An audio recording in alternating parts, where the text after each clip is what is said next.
Let's just start off on this question as to whether Facebook will find itself perhaps on these no-go lists for those who say they have an ESG bent in their investing. Do you believe that will be the case?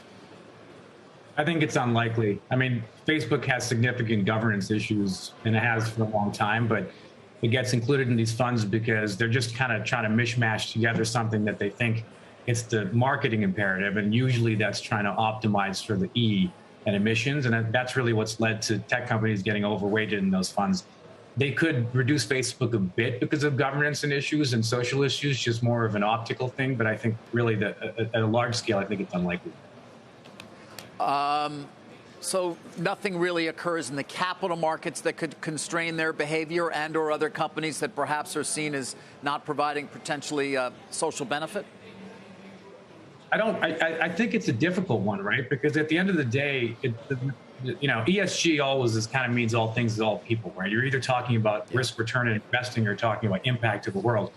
If it's risk return from an investing perspective, I don't really think this changes that much, right? Because there's a social backlash and consumer pressure, but ultimately people are going to go back to using these platforms. I think the outage on Monday is a much bigger risk.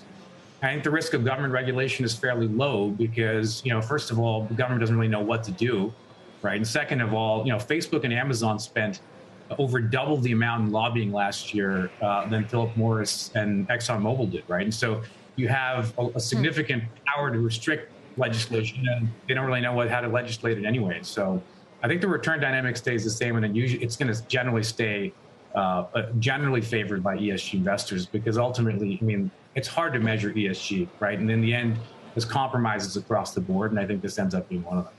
Well, yeah, you get to an important point here. It's hard to measure ESG. Obviously, a lot of funds market on that, and it would seem that they just have a list of companies perhaps they can't invest in part because at the behest of those who are investing with them.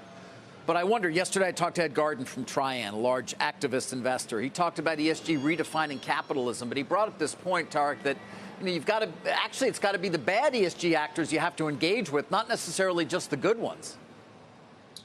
I think that's definitely right. Engagement's only going to get you so far, right, with Facebook. There's been proposals in the last few years to change the governance structure, and the majority of people who are not called Zuckerberg voted for it. And nothing really changed, right? I think at the end of the day, the market cares far more about the fact that there's 50% growth, there's 43% operating margins, and ultimately, that's why ESG is unlikely to actually redefine capitalism. Insofar as it does, it could by destroying capitalism because it, creates a bunch of marketing that is changing even though it isn't. Look, I'm 43. Most of the people younger than me don't believe in capitalism, right? So, I'm not sure that ESG is much more than. All right. Tarek, we're almost out of time, but you sound pretty cynical. What happened at that year at BlackRock for you? I think that I got in the middle of the machine and saw that the incentives of the system are not going to produce the outcomes that the people who lead that system claim to want from that system, and they know that, right? And I think at this point, all it does is serve a bunch of short-term incentives to kick the can down the road on long-term social issues. And the more that happens, the more that you have generations of people who are, if you saw Greta Thunberg's, blah, blah, blah speech from last week, she's far more cynical than I am. So you have an entire generation of people who all they hear every year is words, going up, and it goes up alongside inequality and carbon emissions.